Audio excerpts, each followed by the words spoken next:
Jawwi firii fi sawaa firii talaga. Maqaan isaa Direct VPN jedhama. Ammoo isaan kun lamaan kun yoonii fi dhiyeenya kana baratamee ture HA tunnel dalagaa jira. Warreen Zenif.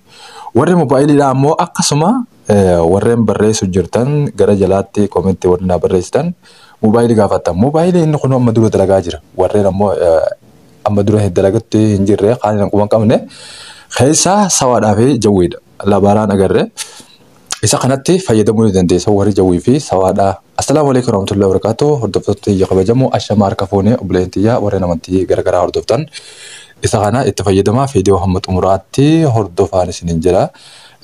Kanaafuu warreen ammoo komentii garagaraa waan garagaraa irratti nama tokkodhaan barreessitan keessumaa warreen TikTok achirratti isiniif suuraadhaan isiniin garsiisuun naaf hin mijjatu sagaleedhaan isiniif garsiisuun naaf hin mijjatu. Kanaafuu gara Facebook dhuftanii yoo barreessitan achirraan sagalee fi suuraaleen waan isin dhibee isin garsiisuun hin danda'a waan hin danda'u waan hin dandeenye immoo akkuma hin dandeenyettaaf.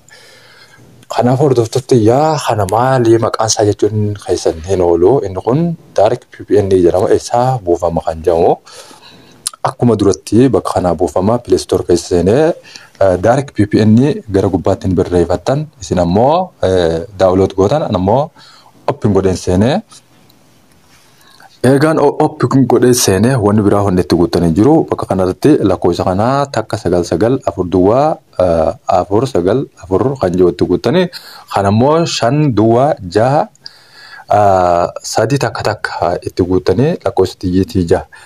Bifa kanaan hogguutti guuttanii booda warreen amma sawaadhaati amma asirratti amma zeena kanarratti singarsiisu jiru. Zeena irratti ni hokkuta. Garuu immoo warri zeen ni qabdan ammaa dura.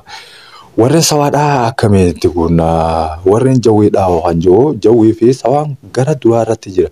Inni kun amma jawwii yoonii fi ta'u kun amma dhiyeessii kun zeen warri zeen ni qaban kun STC kana. Istisiin gabbuutillee akkasuma asittillee jirti. Isa kanarratti gabbuutanii dalagachuu ni dandeessan. Kanaafuu gara duubaa deebinee amma konnektii ergoonii halaallu ammoo lakkoofsa kana itti guutuu hin dagatinaa. Egaa lakkoofsa kana itti guutan booda